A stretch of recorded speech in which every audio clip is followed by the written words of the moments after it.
Well, hello, scrappers. Mike here. Welcome back to my channel. It is Q&A time again, and it's been an interesting month, let me tell you. An interesting couple of months. We got a lot to talk about. I'm going to talk about what's been going on around here, why I haven't been releasing so many videos, and what's upcoming in the future. All right? So let's get right down to it. And the main reason why there have been too many videos lately is because it's been a summer full of hurricanes, let me tell you. A lot of hurricanes. Um, we had 3 major hurricanes come through Florida, and all of them affected us right here. At my lab, at our house, at our farm here. We had Debbie, which came into North Florida. It hurt our North Florida place a little bit, knocked some trees down on the power lines on our North Florida place. But it flooded here really bad. Flooded here really bad. So I was shut down for a long time because of the flooding from Debbie. Then we had Hurricane Helene come through. And Hurricane Helene, well, we didn't get so much flooding from Helene. We got some, but not so much. But boy, Hurricane Helene did a number on us in spite of the fact it passed way offshore. It just tore up Pinellas County and a lot of other counties in Florida, including here. Our farm was a horrible mess after Helene. We had a lot of cleanup work to do. Our power was out for a while, a few days after Helene. And yeah, that was crazy. But the worst was yet to come. Hurricane Milton. A couple weeks after Hurricane Helene came through, here comes Hurricane Milton. And Hurricane Milton was a powerful storm, and we about got a direct hit from it. And yeah, Milton was the triple threat. We had, it messed the place up really bad, put the power out for a long time, about a week, and flooded us again. So yeah, we were really shut down here for a long time. Things are just starting to get back to normal. I don't hear generators and chainsaws droning away in the background. So things are starting to get to normal around here, although there's still a lot of cleanup work to do. I'll give you a quick look around at the cleanup that's been done so far after the last 2 hurricanes. So it's tough to show you the scale of this, but this is the pile of debris that was left by Hurricane Helene. Now this pile was stacked up here by 5 guys with a front end loader when they cleaned up our property and our grove after Hurricane Helene. We had the grove workers just clean it all up, okay? So everything was hunky-dory after Helene. We had this big pile. The city never got around to picking it up before Hurricane Milton came. And Hurricane Milton, well, yeah, Milton was worse. So like I say, there's still a lot of debris out here in the grove. Grove workers are busy, other properties. So this really hasn't been cleaned up, other than what Leslie and I have done ourselves. I'll show you that pile. Here we are. This pile, Leslie and I cleaned up just by hand. We had no heavy equipment. We had no power. And it goes around and around and around this way. And this is probably twice as big as the other pile. It took us a few days, but this isn't everything. This is just the stuff that was blocking the driveway, the stuff in the front yard, the stuff in the backyard on the other side of the house over there, and some of the stuff from over here. That's all this was. There's still tons of stuff down in the grove. There's stuff on the west side of the house, which we haven't even started cleaning up yet. There's a huge amount of debris over there. And three trees leaning over the house that need to be removed by professionals because they're way too big for us to handle. So yeah, Milton made a mess.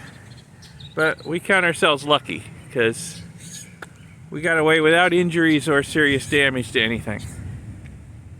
So anyway, yeah, without power and with the lab being underwater, there's not much I could do out here. I did manage to get a couple of brief videos out about the hurricanes and living through them. But really, that was about it. Some about cleanup. But really, I'm only just getting to the point where I can work in the lab again. Power's back on, which is great. So we can maybe get back to work here a little bit. Still got a lot of other stuff I need to do around here. I've got scrap I picked up before the last hurricane, Hurricane Milton, that I still haven't got to the scrapyard. I need to take care of that. I'll probably do that later today. Yeah, I got to get this pile of stuff to the scrapyard later today. I've had it since before Hurricane Milton. I did a pickup just before Hurricane Milton.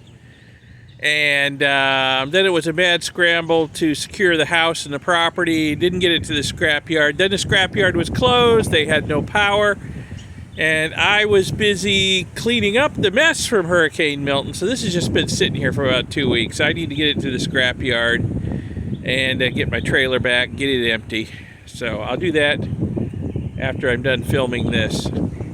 Anyway, let's talk about some of my recent videos and some of the questions and comments they generated, and we'll go on from there.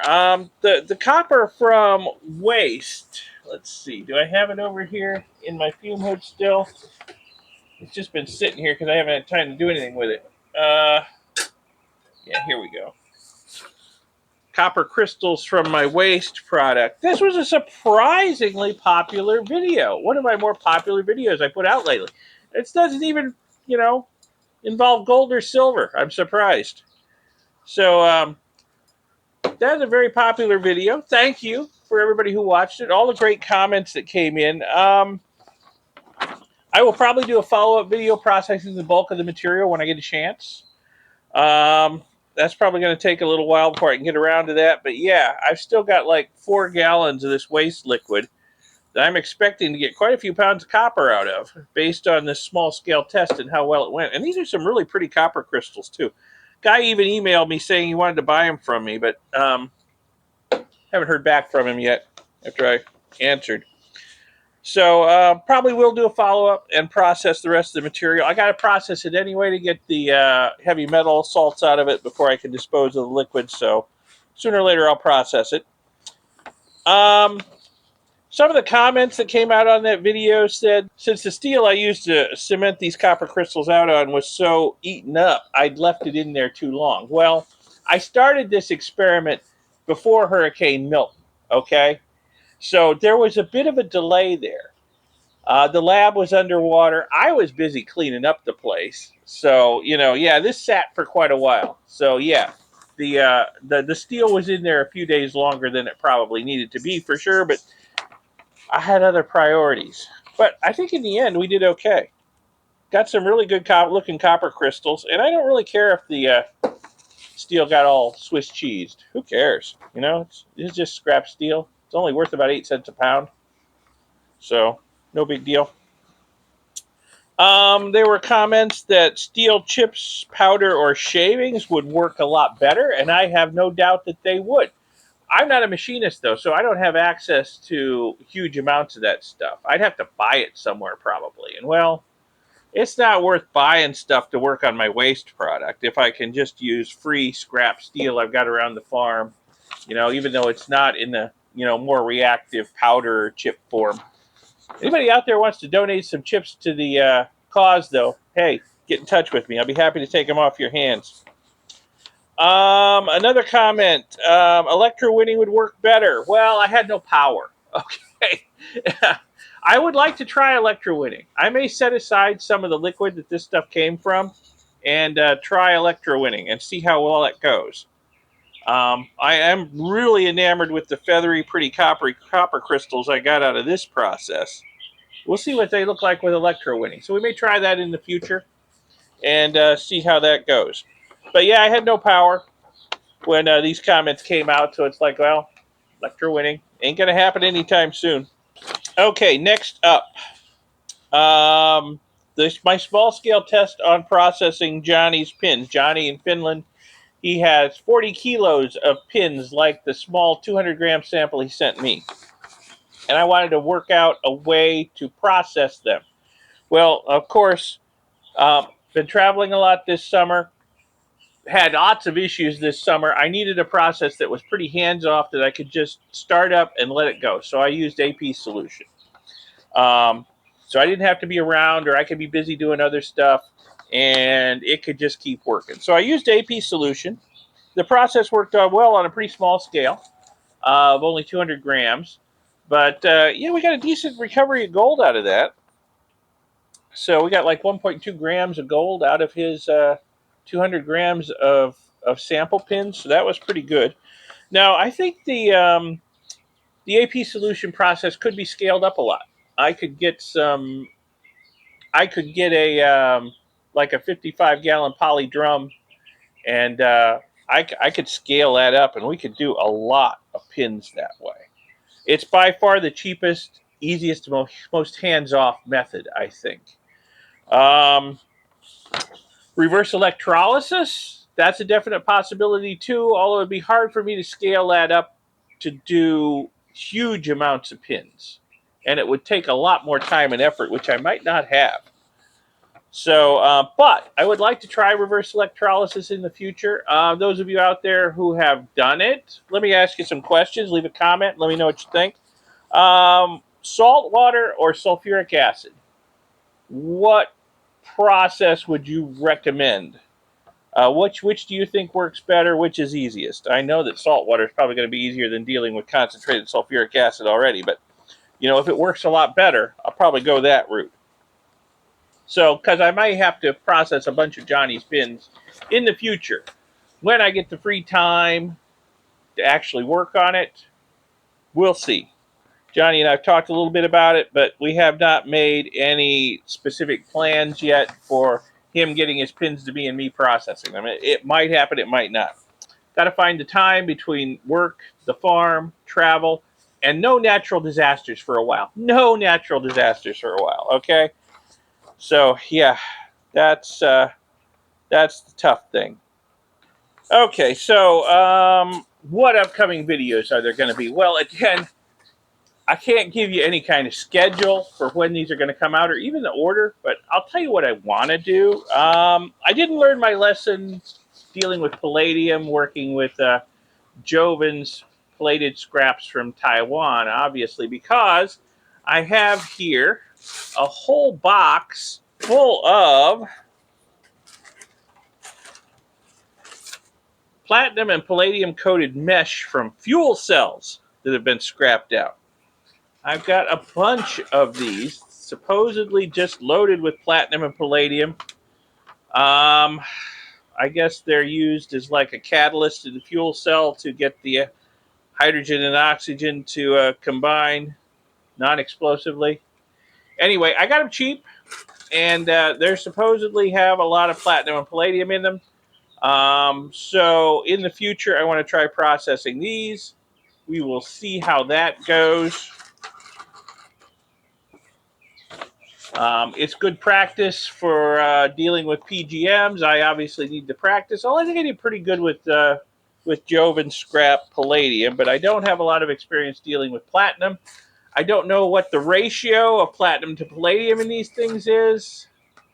I guess we'll find out.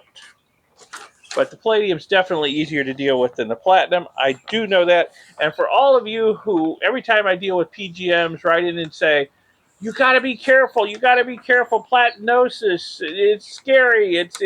Yeah, I know it's bad. And I do take all the precautions, and I will take all necessary precautions when I get around to processing this stuff and doing any other PGM work. I will take all necessary precautions. Other upcoming videos, I got a lot of IC chips accumulated. I mean, we are talking 60, 70 pounds of IC chips laying around. Because I think another video we might handle is I've got a new way of depopulating boards too. So we may explore that. You know, I use my kilns to depopulate lots of big boards. I've got another way to depopulate smaller boards, along with the rotisserie, which, you know, I've got videos on the rotisserie depopulating of like RAM chips, acorns hitting the roof. They're the ones that haven't already been blown off the trees by the hurricanes. Acorns are falling. So, but anyway, yeah. So I'll put a link to the rotisserie video if you haven't seen that. But I've got another way to go too, so we'll explore that. But I'm accumulating a huge amount of IC chips.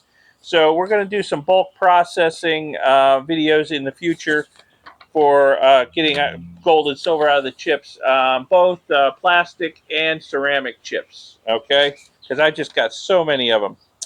I've also got a huge stock of tantalum capacitors that keeps building up as I depopulate boards. So we're going to do silver from tantalum capacitors in the future, hopefully not too far down the line.